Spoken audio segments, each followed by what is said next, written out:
Bismillahirrahmanirrahim. Assalamualaikum warahmatullahi wabarakatuh. Salam sejahtera dan salam Malaysia dari semua. Hari ini saya dengan Aisyah Rozi bersama dua orang lagi rakan saya akan membicarakan isu hangat yang sering berlaku tanpa sebab dan baik dari sebelah saya jejaka yang tampan dan tidak asing dalam dunia kepimpinan, iaitu saudara Khairil. Apa khabar saudara? Alhamdulillah baik saudara Aisyah. Kan? Sudah semestinya kita mulakan pagi kita dengan sarapan, bukannya harapan, kerana harapan tak mengenyangkan. Baiklah, di sebelah sana kita ada saudara yang mahir dalam bidang agama dan jarang kita bersua. Apa khabar saudara Al-Fatih? Alhamdulillah baik. Terima kasih kepada masyarakat. Baik, Alhamdulillah. Saya berasa sangat-sangat seronok dan bersemuka dengan mereka berdua pada hari ini kerana sudah lama kita tak berjumpa. Saya tak sangka kita kini berada di fasa mendapat undangan perkahwinan daripada rakan-rakan yang dekat. Jadi saya terasa macam baru semalam saya menjejakkan kaki ke alam sekolahan. Betul? Betul? Saya juga merasakan hanya sinonim. Seperti macam baru semalam saya baru pulang dari luar dari kelas dan macam beli semata-mata beli nasi goreng dekat tepi sekolah. Ya betul Fatih dan juga Maisarah. Baru-baru ini saya baru mendapat undangan daripada rakan yang seusia dengan saya, yang mana dulunya kami belajar bersama-sama di dalam kelas, tapi sekarang sudah melangsungkan ataupun mendirikan rumah tangga. Sama lah juga dengan saya beberapa hari yang lalu, saya juga telah pergi ke kahwinan kawan saya. Tapi kan rakan-rakan sekalian, baru-baru ini ada satu isu rumah tangga yang timbul di media sosial berkaitan dengan seorang jejaka yang dikenali sebagai Abang Ketik-Ketik. Ni Abang Tesla. Ya betul, Abang Tesla. Tidak betul lah. Saya tak sangka sebab sepanjang saya mengikuti media sosialnya, saya dapati bahawa rumah tangga ni macam baik-baik sahaja, tapi begitulah. Yang di dalam perkahwinan kan kita tak boleh nak tahu, kita tak boleh nak jangka apa yang akan terjadi sebab perkahwinan ini nampak indah dari luar, namun kita tak akan tahu pun tiket sebenar yang berlaku di sekali ini. Betul tu Maisarah, saya setuju sangat dengan apa yang awak katakan. Itu adalah salah satu ragam ataupun realiti sebenarnya dalam kehidupan apabila seseorang itu telah mendirikan rumah tangga. Namun perkara yang lebih merisaukan apabila jika perkara ini ataupun isu ini menjadi lebih serius hingga membawa kepada kes penderaan ataupun keganasan rumah tangga. Jadi Fatih, adakah awak tahu bahawa fenomena keganasan ataupun penindasan rumah tangga ini seakan-akan menjadi satu trend yang membimbangkan dan menunjukkan kadar peningkatan yang tinggi, lebih-lebih lagi ketika tempoh Perintah Kawalan Pergerakan ataupun PKP yang lalu. Baik. Kalau kita nak ikutkan sebenarnya kes keganasan rumah tangga ni sejak tahun ada. Cumanya berlaku peningkatan yang sangat mendadak, drastik pada tahun 2021, yakni pada tempoh Perintah Kawalan Pergerakan. Jadi di mana menurut statistik peningkatan sebanyak 42% telah dicatatkan daripada kes keganasan rumah tangga sahaja. Daripada jumlah daripada awal tahun 2020 dicatatkan kes 5,000 kes keganasan rumah tangga dan telah meningkat sebanyak 7,400 kes pada tahun 2021. Jadi menunjukkanlah bahawa sebenarnya peningkatan itu sangat membimbangkan. Namun begitu, Berita Harian Metro juga turut melaporkan bahawa dalam banyak-banyak kes itu sebenarnya hanya 30% sahaja kes yang telah dilaporkan dan difailkan. Banyak juga peningkatan tu ya. Tapi betul lah, sebab waktu PKP itu juga dalam awal tahun ini lah, kita juga digemparkan dengan isu rumah tangga dalam kalangan artis lah. Saya rasa anda berdua tahu artis ini. Artis ini merupakan penyanyi, pelakon dan juga pengarah. Syafri Yusof. Yang dalam cerita munafik tu kan? Ya betul, dengan isteri dia, Putri Sarah, bekas isteri Putri Sarah Yana. Jadi pada awalnya saya sangkakan kegoncahan rumah tangga ini disebabkan oleh orang ketiga saja, namun rupanya pada tahun 2020 Putri Sarah sendiri yang mendedahkan bahawa pada tahun tersebut beliau telah menjadi mangsa pukul suaminya, sehingga menyebabkan dia sendiri yang melarikan diri dari rumah atas bantuan ibu mentua sendiri. Mak Syamsul Yusof sendiri yang bantu menantunya. Ya betul tu Maisarah dan juga Fatih. Satu Malaysia dikejutkan dengan berita tersebut. Kerana apa? Kita lihat pasangan tersebut, Syamsul Yusof dan juga isterinya, kita lihat baik saja, harmoni, bahagia. Tetapi itulah, kita tak tahu apa yang berlaku di sebalik ataupun dalam keluarga tersebut. Tetapi saya tertarik tadi dengan saudara Fatih yang mengatakan bahawa hanya 30% sahaja kes penderaan ataupun keganasan rumah tangga ini yang dilakukan kepada pihak berkuasa. Bolehkah saudara Fatih ceritakan atau kongsikan apakah kemungkinan faktor-faktor ataupun sebab mengapa mangsa ini tidak mahu melaporkan kes tersebut kepada pihak berkuasa? Antara faktor kenapa mangsa tidak mahu melaporkan kes-kes kekerasan rumah tangga ni, yang pertama ialah kalau kita rujuk daripada sisi pengumpul yang dijalankan bersama-sama mangsa, kita akan dapati bahawa kebanyakan dari mereka masih lagi menyimpan perasaan sayang dalam pasangan masing-masing. Ialah kan suami sendiri atau isteri sendiri kan. Jadi mereka percaya bahawa pasangan mereka itu masih boleh berubah. Jadi dan antara benda lain juga, mereka juga memikirkan takut bahawa anak-anak kehilangan sumber sara hidup ataupun mengalami masalah emosi. Jadi mereka sanggup menanggung masa itu sendirian. Selain itu, mangsa juga takut dan malu. Malu daripada cuma masyarakat. Biasalah kan, kalau sekarang ni kita hidup dekat zaman internet dunia tanpa sempadan kan. Jadi netizen boleh cakap apa saja. Jadi ketika mana mangsa melaporkan kekerasan rumah tangga akan dicap sebagai tidak tahu menjaga maruah, dia membuka pasangan sendiri. Jadi sebab adalah mangsa pun. Dan lagi parah lagi sebenarnya, kebanyakan mangsa tidak tahu cara yang betul untuk membuat aduan berkenaan kes kekerasan rumah tangga. Saya juga percaya bahawa setengah masyarakat yang menghadapi kes kekerasan rumah tangga ini tak nak melaporkan disebabkan oleh sayang dan ingin menjaga keselamatan anak-anak. Biasa kalau ibu ayah mesti akan fikirkan anak-anak dahulu. Jadi mereka takut apa-apa terjadi pada anak-anak bila dilaporkan tersebut. Takut pasangan itu semakin membuat amarahnya dan melepaskan kepada anak-anak sangat memperbaikkan. Baik, kita kan banyak dengar kes tentang wanita yang jadi mangsa kekerasan rumah tangga. Pernah ke Fatih dan Khalid terfikir bahawa lelaki juga sebenarnya boleh mangsa pada kes kekerasan rumah tangga? Ya, betul tu Mas Sarah dan juga Fatih. Sebenarnya kes ataupun mangsa sang suami yang menjadi mangsa kes keganasan ataupun penderaan rumah tangga ini merupakan bukan satu benda yang baru dan juga bukan satu isu ataupun kes yang pelik yang terjadi di negara kita. Cuma kita sebagai rakyat kurang diberikan pendedahan mengenai isu-isu ini. Saya berikan satu contoh kes keganasan rumah tangga yang berlaku kepada pelakon luar negara yang terkenal, iaitu Johnny Depp dan juga isterinya. Ni Abang Estero. Ya, betul. Baik, dia. Ya, betul. Johnny Depp dan juga isterinya. Baik, jadi bila mana kita melihat ataupun kita mengikuti secara penuh kes perbicaraan mereka, pada awalnya kita melihat Johnny Depp itu sendiri yang melakukan keganasan ataupun kekerasan yang menindas isterinya. Namun di akhir perbicaraan, mahkamah telah membongkarkan realiti sebenar bahawa isterinya sendiri yang menindas ataupun melakukan keganasan kepada suaminya, iaitu Johnny Depp. Jadi kat situ jelas bahawa lelaki juga ataupun seorang suami boleh menjadi mangsa kepada kes keganasan rumah tangga ini. Jadi para lelaki tidak bolehlah merasa malu untuk melaporkan jika mereka merupakan mangsa keganasan rumah tangga. Jadi memang terbukti bahawa sebenarnya baik lelaki atau perempuan tidak terlepas daripada menjadi mangsa keganasan rumah tangga. Ini tak. Dari tadi kita bincang berkenaan isu keganasan rumah tangga yang berlaku antara pasangan suami isteri. Adakah anak-anak yang didera oleh ibu bapa ini merupakan dikira sebagai satu kes kekerasan rumah tangga juga?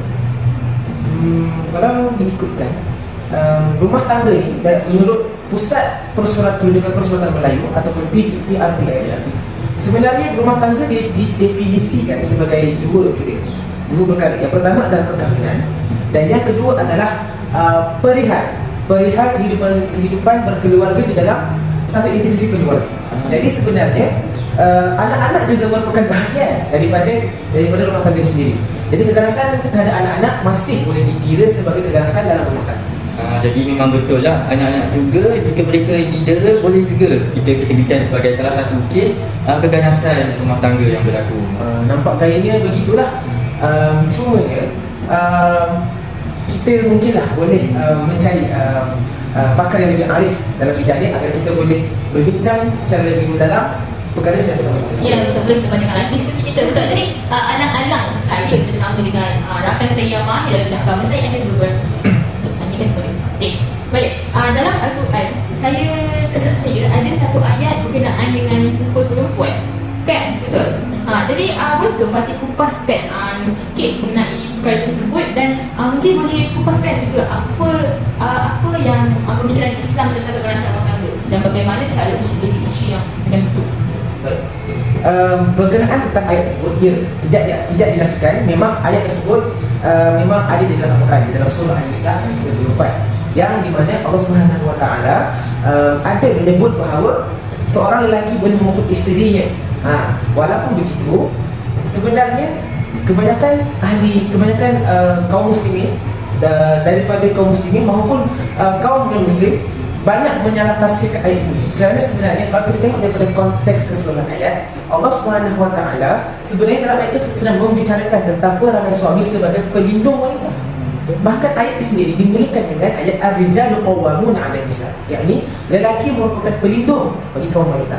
Jadi sebenarnya konteks ayat itu sebenarnya Allah sedang memberi panduan. Sekiranya kamu bimbang isteri kamu berlaku nusyus ataupun derhaka. Derhaka di sini maksudnya apa? Derhaka di sini maksudnya lawan cakap suami yang membuat kesalahan. Sebagai contoh, keluar rumah tutup aurat dan kesalahan-kesalahan yang bercanggah dengan moral Islam. Jadi ketika mana jadi nusyus, maka Islam berikan panduan. Yang pertama, bagi nasihat dulu, bukan yang terus pukul. Bukannya kalau kamu tengok isteri kamu nusyus, pukul terus. Tidak. Tidak. Mula-mula bagi nasihat. Bagi nasihat dekat Ustaz Muhammad Ali Khan, bukannya sehari dua. Dia memakan masa. Kadang-kadang memakan masa sampai bertahun, ada setahun lebih, 2 tahun lebih. Kalau hari ni nasihat, esok lagi dia baik, rezeki lah kalau rezeki yang baik. Kalau tidak, normalnya tidak ada kan. Jadi begitulah, nasihat itu memakan masa yang panjang. Dan yang kedua, kalau tidak makan juga nasihat, yang kedua boleh Islam kata pisah tempat. Yang ketiga, kalau tidak jalan juga nasihat, cara yang kedua, maka baru dibolehkan untuk memukul. Tapi kata ulama, memukul itu ada kriteria dia. Seperti mana kita memukul dengan rusuk, maksudnya tidak memudaratkan, dan tujuan untuk mendidik bukan untuk menyesal, serta tak boleh menimbulkan kesan dan tak boleh dekat pukul. Tapi yang ini tengok macam mana kekerasan apa tu cara suruh polis. Mereka hayu kat muka. Ada lagi tu mereka sampai terajang bini mereka sampai lumpuh satu badan seumur hidup. Jadi perkara ini memang sangat menyayat hati lah, dan memang agak tragis bagi mangsa dia, kebanyakannya kaum wanita lah. Dan untuk perkara ini juga Nabi SAW pernah bersabda, la tadribu ima Allah, janganlah kalian memukul hamba-hamba perempuan Allah. Jadi Nabi sendiri melarang para sahabat untuk memukul, kaum muslim untuk memukul isteri-isteri mereka. Jadi para lelaki, para suamilah yang terutamanya, hayatilah makna daripada ayat ni agar kita terhindar daripada terjerumus dalam perbuatan kekerasan terhadap ahli keluarga kita. Ya, betul tu. Jadi secara yang dapat saya simpulkan, lelaki ni boleh diibaratkan sebagai seorang nahkoda kapal.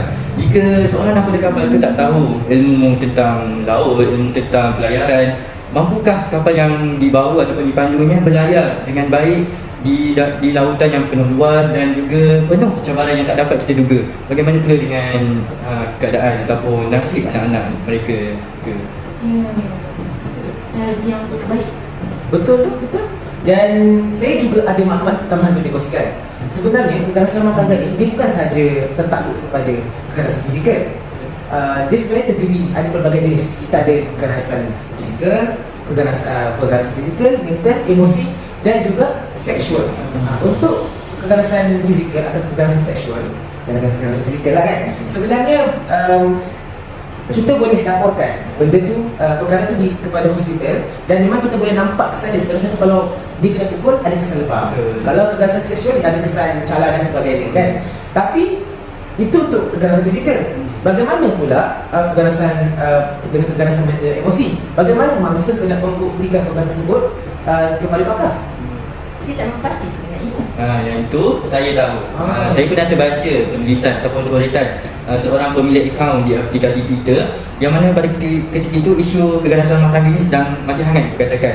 Dalam penulisan beliau mengatakan bahawa jika seseorang tersebut merupakan mangsa keganasan rumah tangga yang berkaitan dengan emosi dan juga mental, boleh berjumpa pakar sekretari di mana-mana hospital yang boleh dipercayai. Seterusnya pakar tersebutlah yang akan mengesahkan gangguan yang dihadapi dan juga tahap keseriusan, tahap emosi ataupun mental yang terganggu yang dihadapi oleh masa tersebut. Tapi Masyarah dan juga Fatih, isu keganasan rumah tangga ni tak akan berlaku kalau tak ada punca, betul tak? Setuju. Abang kata patah. Kalau keadaan ni mana goyang.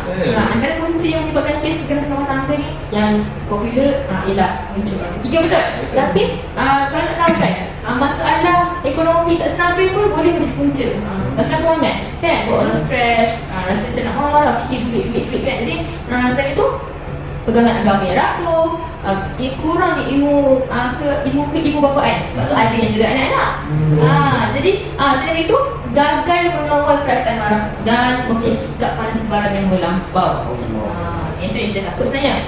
Jadi selain itu, yang terakhir, pengamalan gaya hidup tak sihat disebabkan oleh pengambilan alkohol dan dadah yang berlebihan menyebabkan seseorang ketagihan yang melampau dan boleh hilang kewarasan. Sangat benda tu kan. Kita nak juga hilangkan ketagihan tu sampai sanggup bunuh.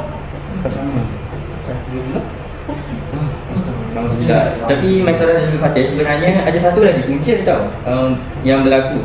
Nak tahu tak apa? Puncanya adalah cemburu. Cemburu sebab orang ketiga? Bukan, tapi cemburu yang disebabkan oleh ego kita yang menguasai diri dan juga rasa rendah diri salah seorang pasangan dalam keluarga tersebut. Apabila salah seorang pasangan tersebut ada lebih berpendapatan tinggi, berjawatan lebih tinggi dan juga mempunyai pendidikan yang lebih tinggi sehingga tidak mampu mengawal emosinya. Orang zaman sekarang panggil insecure. Betul. Insecure. Okay, jadi isu-isu macam ni lah yang sungguh menakutkan bila kita fikir kan. Sebab tak sangka lah orang yang bersama dengan kita, orang yang kita kenal, bercinta bertahun-tahun, tapi lepas kahwin berubah dia jadi pun. Nak buat macam mana kan, manusia berubah.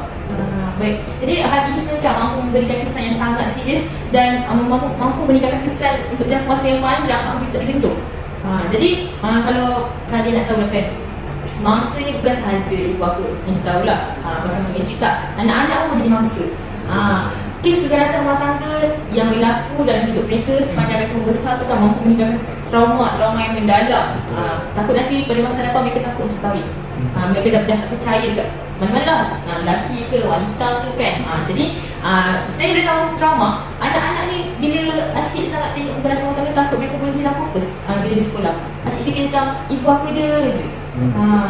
Adakah ibunya di rumah tu okey ataupun tidak, bagaimana kan, kalau ayah balik awal risau takut. Jadi perkara ini boleh mencetuskan kepada prestasi yang meruntuh dalam pelajaran mereka. Ini yang disebabkan masa depan anak-anak tersebut. Ya betul, selain kita dah dengar tadi kesan-kesan yang boleh yang terkesan, yang anak-anak sendiri terkesan dengan isu keganasan rumah tangga ni, kita boleh tengok jugalah apakah langkah-langkah ataupun cara macam mana pasangan tersebut nak menjaga keharmonian rumah tangga. Jadi yang pertama kita boleh tengok, yang paling penting adalah setiap pasangan tersebut, tak kira lelaki ataupun perempuan, perlu memantapkan diri dengan ilmu agama. Itu adalah ilmu yang penting lah. Dan kedua, yang bagi saya paling penting adalah ilmu macam mana cara kita nak kawal diri kita dan juga kawal emosi, supaya bagaimana kita tidak melepaskan kita punya amarah kepada pasangan kita ataupun kepada anak-anak kita. Baik, jadi yang selain daripada itu, kita boleh berjumpa dengan pakar ataupun yang boleh memberikan kita nasihat mengenai hubungan kekeluargaan. Jadi bila mana pasangan tersebut dah nampak ada benda-benda negatif yang terjadi dalam keluarga, terus berjumpa dengan pakar bagi mengekang perkara tersebut supaya tidak menjadi lebih serius di masa akan datang. Terbaik kan? Jadi selain langkah-langkah yang dikongsikan itu, sebenarnya terdapat juga peranan yang perlu dilaksanakan. Jadi saya ingin kongsikanlah peranan mangsa dan komuniti. Bagi mangsa, peranan utamanya ialah perlu melaporkan keganasan rumah tangga berlaku kepada pihak berkuasa.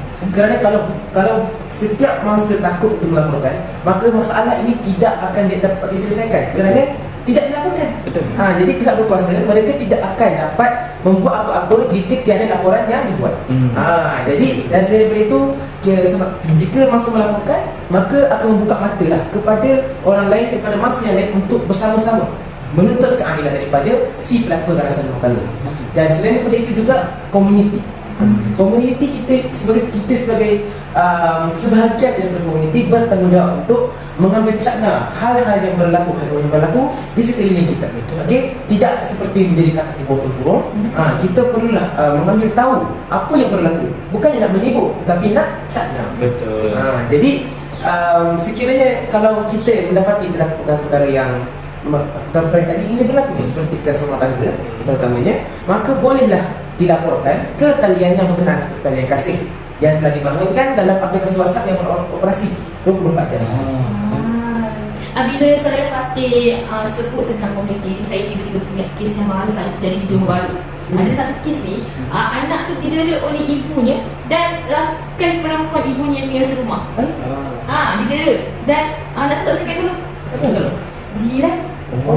Jiran yang tahu lah. Jiran tu dia kata dia lah, dengar anak tersebut menangis. Sebulan tu menangis kuat sangat, tak henti-henti. Jadi jiran ni telah berkumpul dan mengambil tindakan untuk pergi ke rumah untuk tengok keadaan anak tu. Teruk sangat di hutan tu, kat bahagian belakang tu, dan ada kesan-kesan dia. Jadi jangan ikut sangat pepatah, jaga tepi kain sendiri. Setuju. Jadi secara kesimpulannya lah, yang boleh saya simpulkan daripada awal tadi, kita dah lihat beberapa kes yang berlaku, kita dah lihat juga punca-punca, dah lihat kesan dan juga lihat langkah dan juga peranan yang boleh kita lakukan. Secara kesimpulannya, kehidupan berkeluarga ini perlulah dilalui dengan penuh cinta, kesabaran dan juga pengorbanan. Bukannya ketika senang disayang, ketika susah ditendang, tak kira lelaki atau perempuan, semua sama sahaja. Perlu ada rasa toleransi dan juga kasih sayang antara satu sama lain. Kita tidak boleh memberikan kesalahan ataupun menolak segala kesalahan kepada lelaki saja ataupun kepada perempuan sahaja. Kedua individu ini merupakan satu individu ataupun yang mampu mengubah ataupun menjaga keharmonian rumah tangga masing-masing. Begitu rancak sekali perbincangan kita pada hari ini sehingga kita tak sedar waktu Zuhur dalam ragam tiba. Jadi marilah kita sama-sama mendoakan agar diri kita, ahli keluarga dan rakan-rakan terdekat untuk terhindar dari kes keganasan rumah tangga. Terima kasih Kak Erin dan Fatih atas kesudian untuk meluangkan masa pada hari ini bersama-sama saya membincangkan isu hangat yang terjadi, yang berlaku tanpa sempadan. Betul, sama-sama. Baik, itu sahaja daripada kami. Sekian, terima kasih. Assalamualaikum warahmatullahi wabarakatuh. Okay.